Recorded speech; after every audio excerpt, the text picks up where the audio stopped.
The message arrived during our first wedding anniversary dinner. One simple text that shattered everything I thought I knew about my marriage.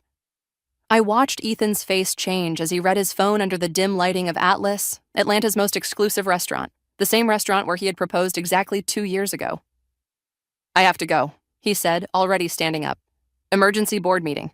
Now, it's 9 in the evening." I gripped my wine glass tighter, the stem threatening to snap between my fingers. "On our anniversary?" He wouldn't meet my eyes. "The Singapore deal. You know how crucial this is for the company." Of course I knew. Turner Technologies had been chasing this merger for months, but tonight was supposed to be different.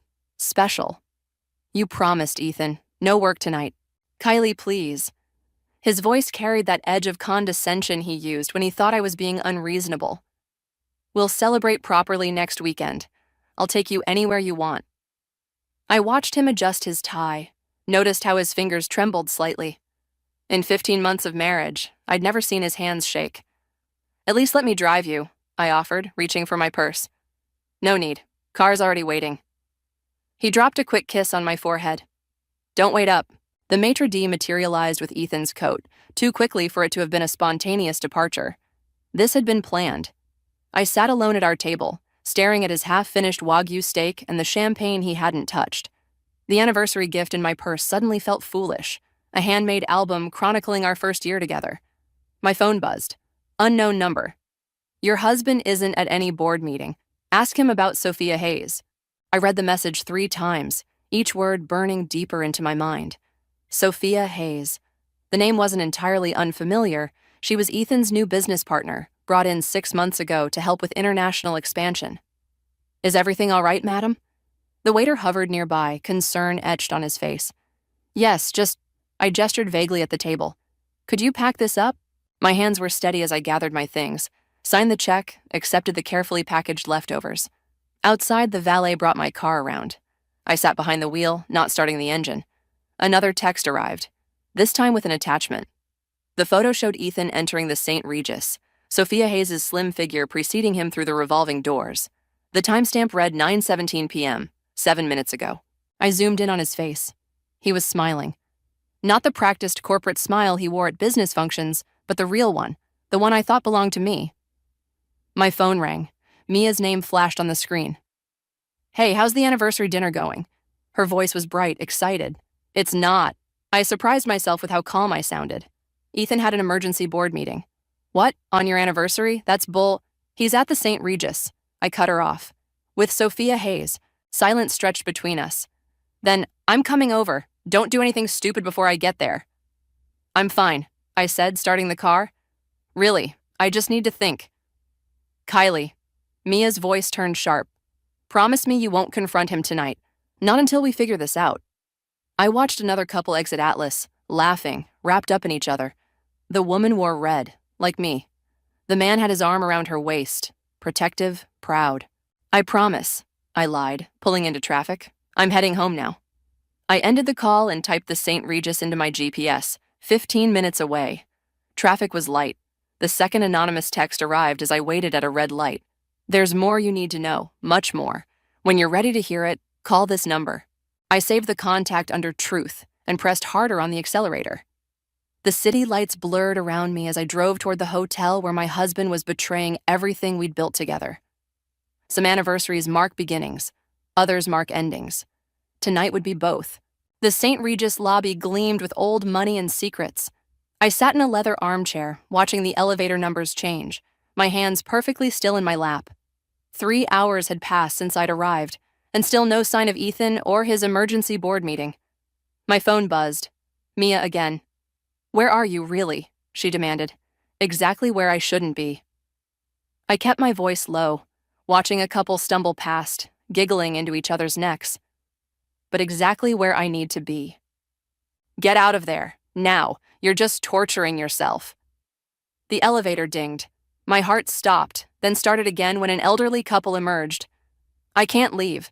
Not until..." "Until what? Until you see them together? What good will that do?" Before I could answer, Rebecca Turner's voice cut through the lobby like a blade. "Kylie, what an unexpected surprise." My mother-in-law stood before me in a midnight blue evening gown. Perfect makeup at midnight, not a silver hair out of place. Of course she'd be here. The Turners practically owned the hotel. I rose, smoothing my anniversary dress. Rebecca, I was just looking for Ethan. Her smile didn't reach her eyes. He mentioned the board meeting, such unfortunate timing. Did he mention where exactly this meeting was taking place? Rebecca's perfectly manicured hand touched my arm. Her grip was gentle but firm. Darling, let's have a drink. The bar here makes an excellent martini. Gotta go, I whispered into the phone, ending Mia's protests. The bar was nearly empty. Rebecca ordered 2 martinis without consulting me.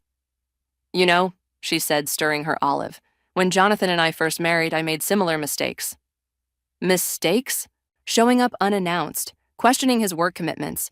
It's natural to feel insecure when marrying into a family like ours. The martini arrived. I left it untouched. I'm not insecure. I'm observant. Are you? Her voice hardened slightly. Then you must have observed how crucial this Singapore merger is, how much pressure Ethan is under. And Sophia Hayes? How crucial is she? Rebecca's pause was microscopic, but telling. She's an invaluable asset to the company. Her connections in Asian markets are unparalleled. Is that all she is? Careful, Kylie. Rebecca set her glass down with precise control. Accusations without evidence can be dangerous, especially in our circles. My phone buzzed again. Another message from the unknown number. Check the presidential suite, room 2401. You're right, I said, standing. I should go home. Thank you for the drink. Rebecca's relief was palpable. I'll have Thomas bring your car around. No need. I'd like to use the restroom first. She nodded, already reaching for her phone, probably to warn Ethan. I waited until she left, then headed for the service elevator I'd noticed earlier. The keycard I'd charmed from a sympathetic housekeeper burned in my clutch. Floor 24 was silent. The presidential suite door loomed at the end of the hall like a challenge. I raised my hand to knock, then stopped.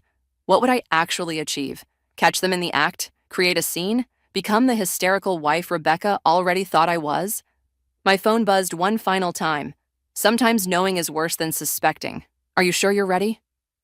I stared at the message, remembering Ethan's trembling hands at dinner, Rebecca's calculated intervention, the weight of unspoken threats beneath her polite warnings. The elevator dinged. I turned to see Sophia Hayes step out, her black dress a second skin, her expression freezing when she saw me. Mrs. Turner, she said, recovering quickly. This is unexpected. Is it? I smiled, channeling Rebecca's perfect poise. I thought we should finally meet properly, since you're such an invaluable asset to the company. She matched my smile with equal insincerity. Perhaps we should discuss this tomorrow, in a more appropriate setting. Oh, I think this setting is perfect. I gestured to the suite door. Shall we see if my husband agrees? The mask slipped for just a second, showing something like respect. You're not what they said you'd be. No, I agreed, turning toward the elevator. I'm much worse. I left her standing there, my head high, my heart hammering. I had what I needed now. Confirmation, witnesses, and most importantly, the knowledge that I wasn't crazy. The game they'd been playing had rules I was just beginning to understand, but I was a quick learner, and I had nothing left to lose. The manila envelope landed on my desk with a soft thud. Inside were dozens of photos, surveillance shots from the past 3 months. Ethan and Sophia at various hotels, restaurants, intimate moments they thought were private. But the most damning image wasn't of their affair at all. Look at the last one, Liam said, leaning against my office wall. The private investigator's expression remained neutral, professional. The final photo showed Sophia in what looked like a private meeting room, shaking hands with Turner Technologies' biggest competitor. The timestamp was from yesterday. Corporate espionage, I said, my voice hollow. She's not just sleeping with my husband. She's selling company secrets. There's more. Liam handed me a USB drive. Financial records, wire transfers, your husband's signature on some very interesting documents. My phone buzzed. Ethan's face appeared on the screen. I let it ring. He's been calling all morning, I said. Probably figured out I hired you. What's your next move? Before I could answer, my office door burst open. Rebecca Turner stood there, perfectly coiffed as always, but her eyes blazed with fury. How dare you hire a private investigator? She strode in, ignoring Liam completely. Do you have any idea what you've done? I spread the photos across my desk. Exactly what I needed to do, apparently. These mean nothing. She swept them aside with one manicured hand. You're seeing conspiracies where there's only business. Business. I pulled out the competitor meeting photo. Is this the kind of business Turner Technologies conducts now? Something flickered in Rebecca's eyes. Fear, maybe. Or recognition. You're in over your head, Kylie. Stop this now and we can pretend it never happened. Like you're pretending Sophia isn't destroying your company from the inside out? You don't understand. I understand perfectly. I stood up, matching her height in my heels. The question is, does Jonathan know what his precious son and his new partner are doing to his legacy? Rebecca's face went white. Leave Jonathan out of this. Why? Because he's sick? Because the stress might kill him? I leaned forward. Or because he'd actually do something about it. The slap caught me off guard. The sting spread across my cheek as Rebecca stared at her own hand in horror. Mrs. Turner, Liam stepped forward, his voice carrying a warning. It's fine, I said, never breaking eye contact with my mother-in-law. Rebecca was just leaving. She gathered herself, straightening her designer jacket. Think very carefully about your next move, Kylie. Some wars aren't worth fighting. After she left, Liam whistled low. Well, that confirms it. They're scared. My phone buzzed again. This time, a text from Ethan. We need to talk. Please, I can explain everything. Another message followed immediately. Don't show those photos to anyone. You don't understand what's at stake. What's your professional opinion? I asked Liam, touching my stinging cheek. Professionally? Take the evidence to the board. Let them handle it. He paused. Personally? There's something bigger going on here. The way they're reacting. This goes deeper than an affair. My computer pinged. A new email from the anonymous source who'd first tipped me off about Sophia. Ready for the real story? Meet me at the Botanical Gardens. 3 p.m., come alone. Could be a trap, Liam said, reading over my shoulder. Could be answers. I gathered the photos, securing them in my safe. Sometimes you have to walk into the trap to spring it. Want me to follow at a distance? I shook my head. No, but stay close to your phone. If I'm not out by 4 p.m., release everything we have to the board. And if they try to bury it, then release it to every media outlet in Atlanta. I grabbed my coat. The Turners aren't the only ones who know how to play hardball. My phone buzzed one final time. Sophia, you're making a mistake. Some secrets are kept secret for a reason.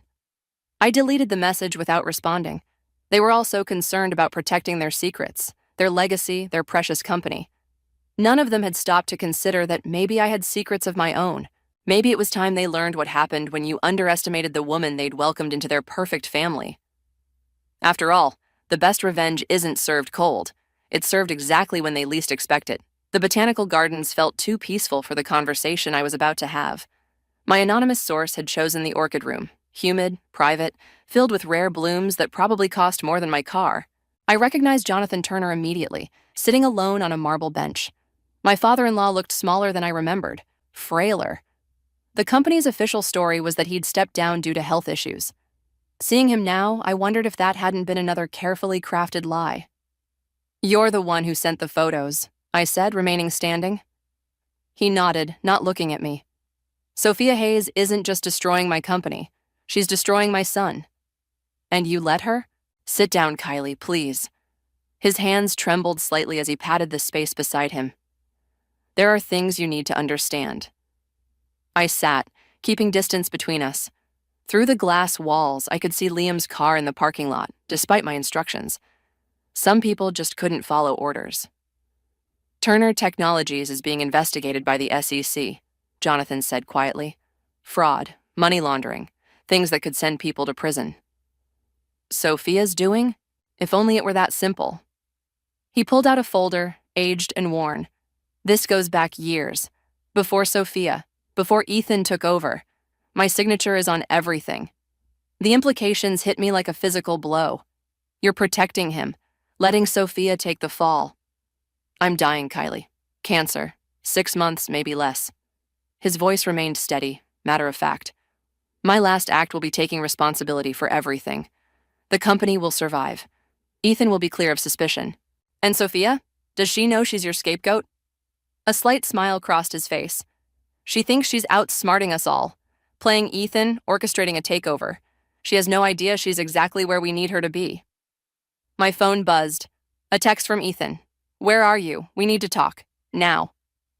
"Does he know?" I asked Jonathan. "About the cancer?" "No one does, except Rebecca." He touched my arm gently.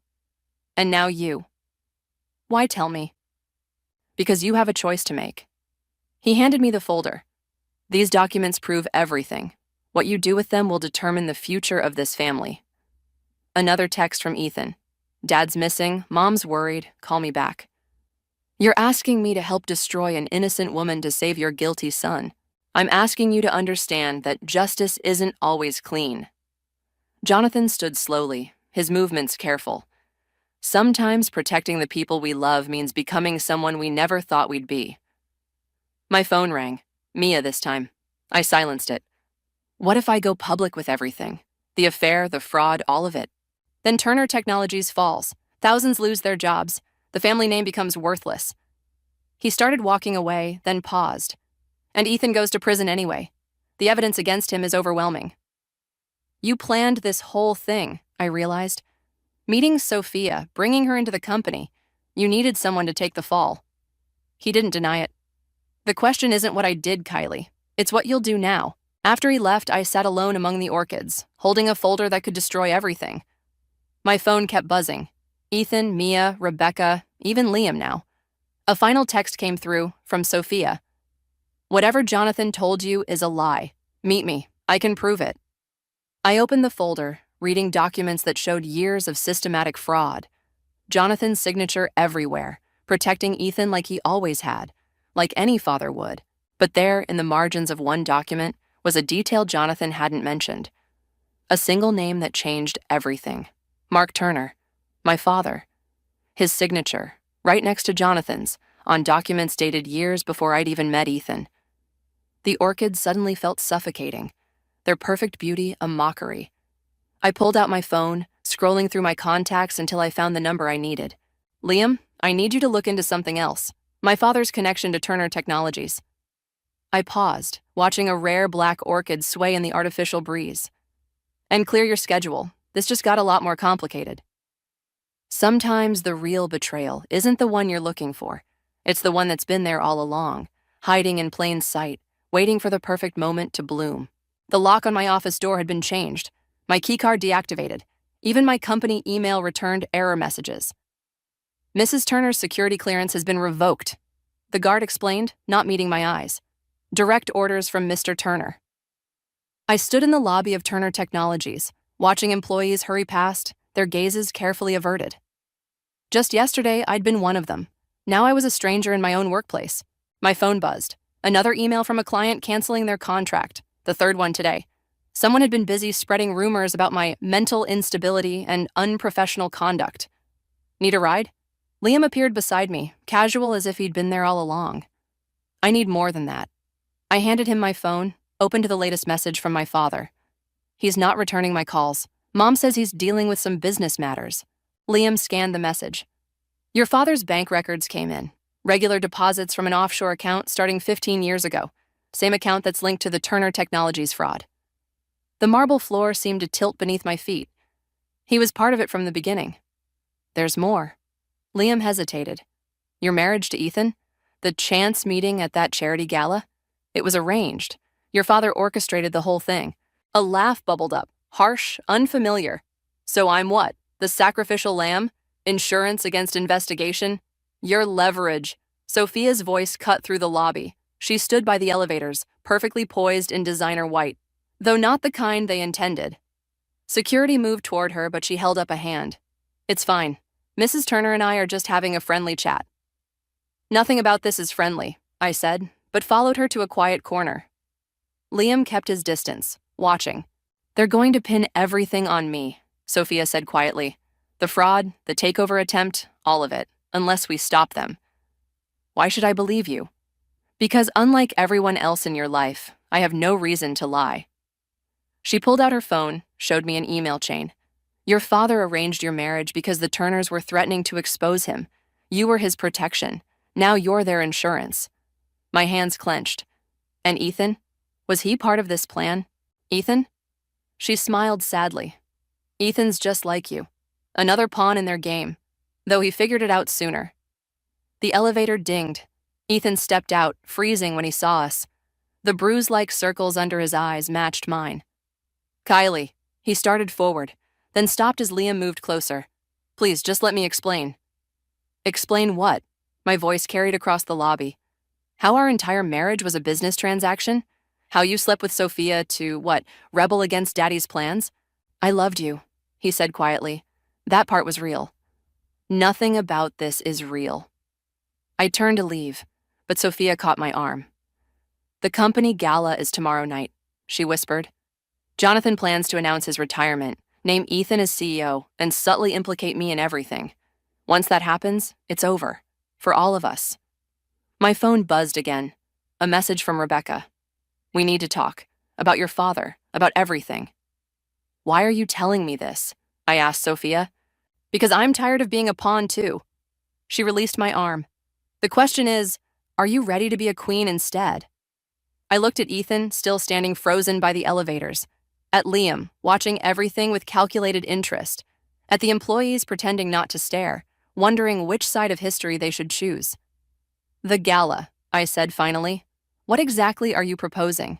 Sophia smiled, not her usual practice smile, but something sharper. They want to play happy families? Let's give them a reunion they'll never forget. My phone buzzed one final time. My father. Whatever they're telling you, don't listen. Remember whose daughter you are. That was the problem, wasn't it? I was exactly my father's daughter. And tomorrow night, they'd all learn what that really meant. I'll need access to certain files, I told Sophia, and a guarantee that when this is over, everyone pays, not just your chosen scapegoats. Everyone, she agreed, including your father. I nodded, feeling something cold and certain settle in my chest. Then let's give them what they want. One last perfect family gathering. After all, what's a party without a few surprises?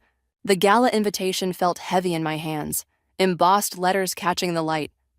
Turner Technologies celebrates excellence, as if excellence included fraud, betrayal, and carefully orchestrated marriages. I adjusted my black dress in the mirror, noticing how different I looked. Harder, colder, more like Rebecca than I'd ever wanted to be. Everything's in place, Liam said through my earpiece. Thumb drives loaded with the evidence. Just needs to be connected to their presentation system. And my father? Arrived 10 minutes ago. He's with Jonathan Turner in the private lounge. Of course he was. Conspirators to the end. The St. Regis ballroom glittered with wealth and pretense. Sophia stood near the stage in deep red, playing her part perfectly. Ethan worked the crowd, his smile never reaching his eyes. Rebecca held court by the champagne fountain, probably already planning damage control. Kylie. My father appeared beside me, his familiar cologne now sickeningly sweet. We need to talk. About what? The arranged marriage? The fraud? Or how about those offshore accounts? Listen to me very carefully. His voice dropped low, urgent. Whatever you're planning tonight, don't. You have no idea what you're really involved in. I know enough. No, you don't. He gripped my arm, hard enough to bruise. This goes beyond the company, beyond the Turners. There are people who will make sure you never... Mark. Jonathan Turner's voice cut through the tension. I believe your wife is looking for you. My father released me, straightening his tie. Think about what I said, sweetheart. Please. I watched him disappear into the crowd, rubbing my arm where his fingers had left marks. 10 minutes until the announcement, Liam said in my ear. I moved toward the tech booth, champagne glass in hand, playing the part of the dutiful wife. Almost there. Going somewhere? Rebecca blocked my path, steel beneath her smile. The family's sitting up front for the announcement. Together. Of course. I matched her tone. Wouldn't want to break tradition. She guided me to the reserved table, keeping a perfectly manicured hand on my shoulder. Ethan sat to my left, Sophia across from us. A tableau of family unity, ready for the cameras. Jonathan took the stage, looking frail but determined. Tonight marks a new chapter for Turner Technologies. Now, Kylie, Liam urged, before the announcement. I started to rise, but Ethan's hand found mine under the table. Don't, he whispered. Why not? Afraid of the truth? Afraid for you. His grip tightened. They killed someone over this, Kylie, 10 years ago, a whistleblower. The room seemed to tilt. What? Why do you think I played along? Why do you think your father arranged this marriage? It wasn't just about money. On stage, Jonathan was building to his big moment. Rebecca's hand remained on my shoulder, a warning disguised as affection. Your mother's accident last year? Ethan's voice barely a whisper now. It wasn't an accident. The champagne turned to acid in my stomach. The car crash that had put my mother in physical therapy for months. The brake failure that everyone called a miracle because she survived. 3 minutes, Liam said, oblivious to the revelation. It's now or never. I looked at Sophia, saw the same knowledge in her eyes. This wasn't just about corporate fraud anymore. This was about murder, about my mother, about how far they'd go to keep their secrets. And now, Jonathan announced, I'm proud to present the future of